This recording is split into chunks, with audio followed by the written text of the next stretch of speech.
Hi Flosstube, it's Karen, recovering monogamous stitcher. I'm back with Flosstube episode number 14.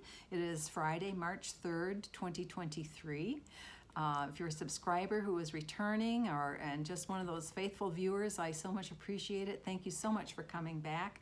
And if you're here for the first time, I hope you see something that you enjoy and that you will like and subscribe and do all the things. I'd also like to know how you found out about my Flosstube, if someone recommended my video or if it popped up on your feed. I would love to know that. Thanks so much. Well, exciting time for cross stitchers. Market is about to start or has started or something.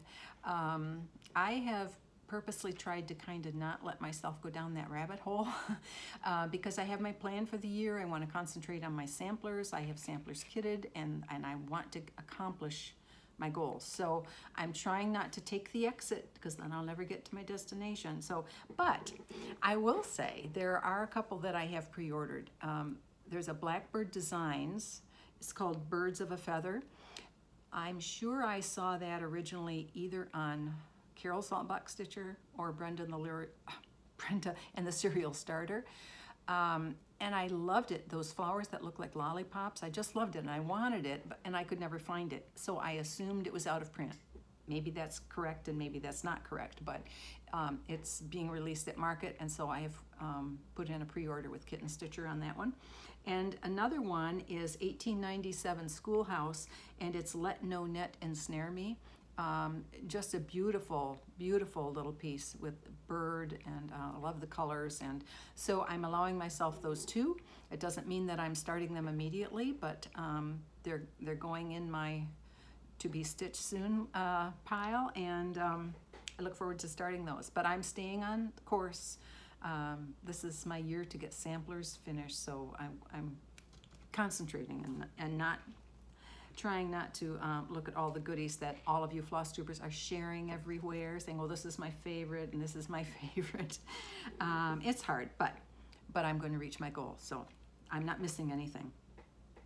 On the last video, I had mentioned that I wanted suggestions of online places to buy frames because I have a couple special sizes that I know I can't get at Hobby Lobby, and I've had 3 recommendations from multiple people, these 3 places, so I'll share them with you now. I've not gone to them yet and done my research and figured what I would order for each of my 2 pieces, but I'll share these with you. One is Art to Frames, another is Signed and Numbered, and another is Rusty Roof, which is an Etsy. So lots of choices, and they were highly recommended, so I would feel confident making an order from any of those. So I will spend some time looking at the frames and choosing for my specific pieces. Also on the last video, I had referred back to when I finished Christmas at Hollyberry Farm and I was almost out of Piney Woods. I ended up with 1 strand of thread left at the end of Piney Woods, and I was really sweating it, thinking I was going to run out and have to try to get more. And then when I opened my Red Deer sampler bag, I found that there were 4 skeins of Piney Woods in that project, and so I could have gotten myself out of a hole with that. But one of my viewers commented, we need to have an app that will allow project bags to talk to each other, and I agree. So you techie people, get out there, get on it, because you could make a bundle from cross stitchers who would want that app to have their project bags talk to each other. Okay, let's get going on my stitching. So what's gone on in the last 2 weeks? Well, I have a finish, I have some whips to show, and I have a little bit of haul. So let's get right to it. The finish, you might guess, because it was so close last time, is the Rose and the Giant Pear from Hands Across the Sea. I'm so thrilled with this little thing. There it is, all finished, ready to be framed. And I just was watching the Contented Stitcher Kim, and I hope I've said that right, Kim, because your new name gets me confused. But I could see hers on the wall, and she had a beautiful wide frame on it. It was just beautiful. That's the kind of frame I would like for this one for me. Even though it's a small piece, I would love a nice hefty frame. So I'll be looking for that, and thanks so much, Kim, for all your sharing. So that's the Rose and the Giant Pear. Okay, so after last Flosstube, or at the time of last Flosstube, I was in the midst of my 7 days on my focus piece. And as you know, my oldest WIP is always my focus piece. And I spend 7 days a month working on it, and it remains my focus piece until it is finished. And that has been a very successful plan for me. I don't have pieces languishing very long. Now this one, whoops, some thread here. This one, the Halloween Quaker by Lila Studio, I believe it's Lila Studio, is my current focus. Now, let's see, okay, last time, what I had started on was this ring of spiders, and it wasn't coming out. I did the spider web in the middle thinking that would help me count for my spiders, and it wasn't symmetrical and I couldn't figure it out. And one of my commenters, right at the time I was working on that, commented that there was a correction from the designer on that part of the pattern. And I was so happy to know that. So I went to the designer's website and downloaded the PDF with the correction. And if you recall, when I did Redbird Sampler, I scolded myself for not checking the designer's website for a correction, and there was a little correction that I had missed. Not a tragic one, but it was a correction nonetheless. So did I learn my lesson? No. Okay, so there was a correction. So I downloaded that PDF and fixed it, and the circle came out perfectly, and I haven't done the web yet. Okay, so then when I looked at the PDF of the correction, I could see just, sort of the edge of the motifs, like that one, this one, and the one below and stuff. So I was looking at that, and I noticed that the lines between the motifs were not the same as in the pattern. So here I go.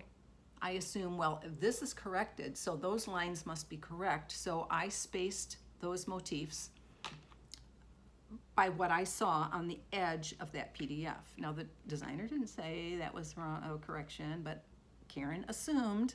And again, another lesson I haven't learned. How many times in my life have I been told you should not assume? You've all heard that one, and you know what goes with the rest of it. So I get here with Happy Halloween, and the witch spans across Happy and Halloween, and the counting isn't right, because apparently the line spacing in the pattern is correct. So I made the adjustment on my own, made an assumption. So I got my 7 days done, but I put this away, and I have to be in a good mind space before I go back to it. I don't think I'm going to want to fiddle with it and make it work. I want it to be right. So I'm going to be taking out what I have to take out to straighten it out and make it work. So again, Karen did it again.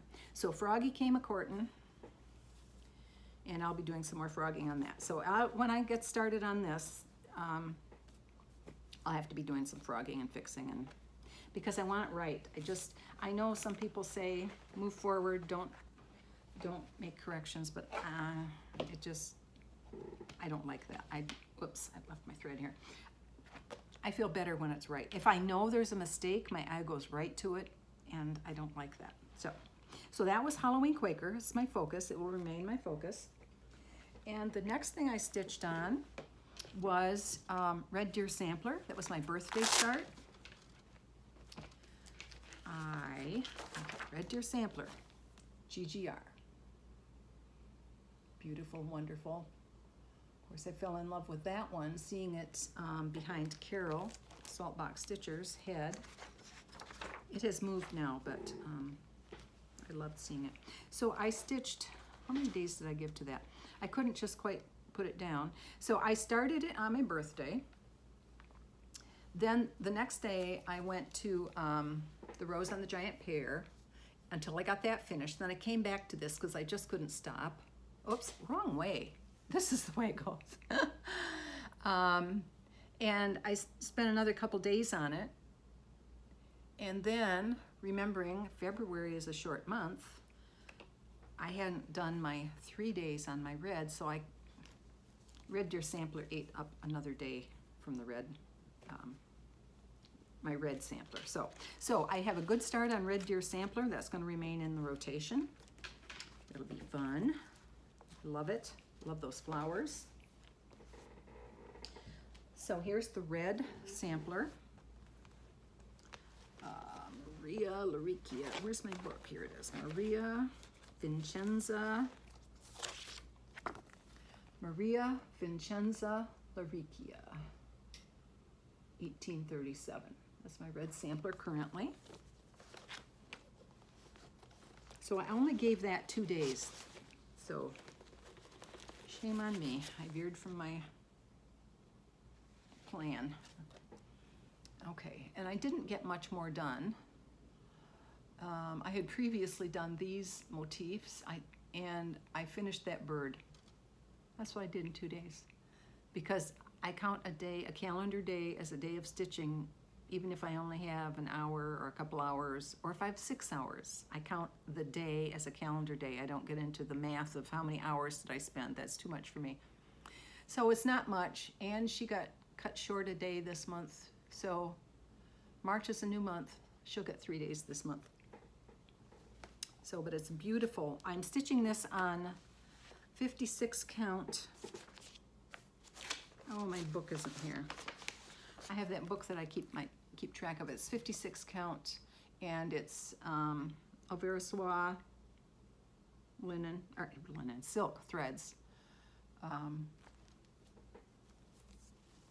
So that's the current red one. And then the next thing I stitched on, let's get everything in the bag so you don't dump it all over, was Miss Jane Hopkins. And I'm doing this SAL, the HATS first week of the month SAL. It aligns perfectly with my plans for the year, so I'm not veering off my plan. And I'm happy to be making great progress on this. I love this Jane Hopkins. It's beautiful. And again, where did I put that board? I could clip this on here.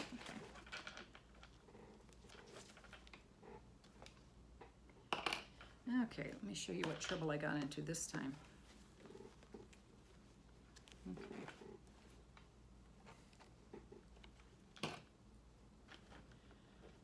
Okay, so Jane Hopkins. I made more progress on the bowl and on the leaves around it. However, mistake, and I can't find it. So at first, okay, so over here, that leaf is supposed to just meet the tip of that top leaf in the tree. It didn't meet it. It's up 1 row too far and over 2 stitches too far. And I looked and looked and looked for the mistake, could not find the mistake. And I know that this part is correct. The top of this next leaf up is correct. And I thought, well, if I count off that and don't count off this, I can fudge this and just move on. Well, it doesn't make me happy. My eye goes right to it. Does not make me happy. I know I'm not going to like it. So I'm going to go back. I'm going to take it out as far as I think I have to, and then I'm going to start at the tip, line it up correctly, and go up and see if I find the mistake. And if I'm fudging, it'll be in here, but it won't show out here. That just glaringly hits my eye, and I don't like it. Now, I did the same sort of mistake over here on this leaf, but I hadn't filled, it was the first fill-in that I started. I could tell I had the stem done, and I had the other 2 colors in, the colors that are kind of confetti. And as I did my first row of the fill-in color, it wasn't lining up right. And I did find my mistake very quickly, so I took that out. It wasn't the whole solid leaf, it was just the inside parts.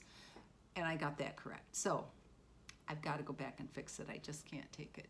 So, and I will continue on this through the 7th of this month because, as I say, it's part of the sale. And I really am loving it. The colors are so pretty, and I love seeing it come to life as I fill this stuff in. I love it. So, but I just can't leave that mistake because I would never be happy with it. I know I wouldn't, and I want to be happy with this because I love it. Okay, that's Miss Jane Hopkins so far. Okay, this stuff's all going to fall now.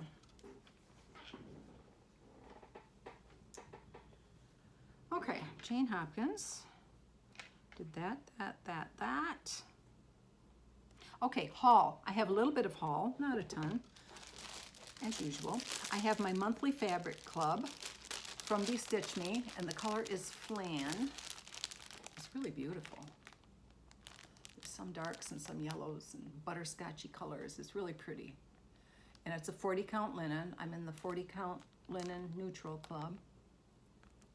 Don't know what I'll use it on yet, but I'll look forward to finding the perfect project. The next part of my haul is from Needle in a Haystack, and it's the Hardwick frame that Katie Strachan called for, recommended to be used in that. Her project was called Simple Harmony, and I'm calling it Forget Me Not because it's based on the Forget Me Not pattern from Modern Folk Embroidery, and it'll be fitted on a box. And it's extremely important that the linen does not get stretched out of shape or it will not fit on the box. Then just my luck, that's what would happen. So, so I have the frame now, and I also got the John James needles, which I used in my red. Where is it? Not that you can see. I mean, why am I trying to show you the box the needles? Size 10, John James beading needles. And that's just right for using on this 56 count, and I will also be using it on the Forget Me Not project that goes on the box. So my hand still feels clumsy, but it's a better fit for that size count fabric, and so Katie is certainly right in recommending that, and some of you recommended that also. Okay, the next bit of haul I got from Keepsakes. I'm excited about this one. Bluebirds of Happiness by JBW Designs. This is an exclusive for Keepsakes for, I believe, a year. Judy was the guest designer at, I think they call it Stitch Away, the one they do on Martin Luther King weekend in Ohio. And this is beautiful. This is absolutely beautiful. Judy adapted the bird from an antique sampler that she has, and then some of the other motifs from some other samplers that she has, and it's just a beautiful design. And I can't show you because each of the pages that shows the item has the chart, and I didn't stick Post-its on them yet. But there's a pin cushion, a pin keep, a needle book, and a scissor fob, all designed just beautiful. So I'm so looking forward to this. I got the fabric. They were out of 40 count. 40 count is my go-to. I would have done 40 count, but I got the 46 count Atomic Ranch Vanilla Cream. And I can do 46 count. If I can do 56 count, I can do 46 count. So that's the fabric from Keepsakes. Again, this is exclusive to Keepsakes for a year. It had been out on the website when I first tried to order it, and then they got more in, so I ordered it. But it's very popular, and the 40 count fabric was out. So if you like that, you have to go to Keepsakes to get that. That's great. Okay, and another, this isn't really haul, this was a freebie, but Nicola Parkman's latest video, she released a freebie called Pretty Polly. Now, it's all a chart. I can't show you the picture, so here's a quick flash. There you go. Can't wait to do that one. It was shown on a dark background.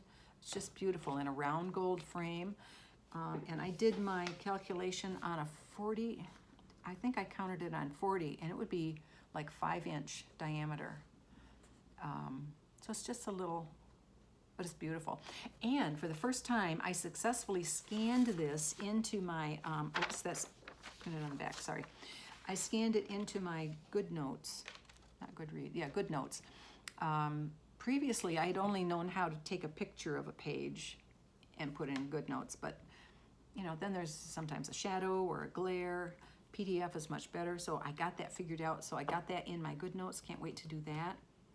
And so when there's a pattern as one page, I can figure that out. I can do a scan. But those of you who do GoodNotes, the patterns, they have multiple pages. How do you do that? You know, each one is a separate scan, but then you still have to try to align and make sure you're lined up, and I don't know. Anyway, I was happy that that was one page. And the JBW, Bluebird of Happiness, is a one page also. So I'm going to be scanning that into my GoodNotes too. It's so nice to be able to mark off where you've been. I typically do it with, you know, I make a working copy on the copy machine, and I have a highlighter and say, okay, I did that, I did that, I did that, because my eye does tend to jump. That's part of the problem with mistakes, and the mistakes are almost always at a page break. I don't know. My eyes don't jump. Even when they have the shadow overlap, I mess up. That's where I mess up, and I know that's where I mess up. But anyway, so plans. Of course, Jane Hopkins, I will continue that for the full week. The first full week of March, I will give the Red Sampler 3 full days because she was cheated last time. I'm going to start the Forget-Me-Not project. I've allotted 5 days for that. And then I'm going back to the Red Deer Sampler. I'm going to work on that some more. And I'll see what else I feel like doing because I will have extra days in this month, and that'll be fun. I have a couple recommendations of floss tubers for you in the under 1,000 sub club. The first one I want to recommend is Liz, and her channel is called The In-Hand Stitcher. She has a couple videos out now. She has a planned rotation of projects. You know, hello, I'm on simpatico with that. Get your plan there. She stitches Hades, you know, the full coverage things and with the grid and all that stuff. And she's working on Christmas at Hawk Run Hollow. She showed that one. She stitches Blackbird designs. So she has a wide variety of things that she stitches. She's a young stitcher. And the next one I want to recommend is Brittany Cross Stitches. Brittany is B-R-I-T-T-A-N-Y. Brittany Cross Stitches. She has one video out. Again, another young stitcher. She works on really large pieces, full coverage pieces. Beautiful ladies. Like, I don't know that they're necessarily mirabilious, but they're large and beautiful and all charted out. But I specifically was looking for a couple young stitchers to recommend because I think it's important for those of us who are aging to make sure that our craft continues. We need to get these young stitchers into our community and give them support to really ensure the continuation of our craft. And anyway, these are two who I'm very happy to recommend. I hope you can go stop over, give them some love, subscribe, help them get their numbers up. It would be very nice. So that's all I have from here today in Florida. It's March, so maybe another 6 weeks or so. We're looking, grandkids are coming down for a spring break. That'll go to the middle of April, and then we're looking to leave probably the next week after that, not hang till the very end of April. So anyway, my time's ticking down. I'm going to have to very shortly stop ordering because I have to make sure that it gets here and doesn't get in limbo someplace. So anyway, have a good couple weeks. I'll be back in 2 weeks. Happy stitching and safe travels if you're traveling. And I hope if you're in that bad weather that you get through it well. Sorry. Bye-bye, Flosstube.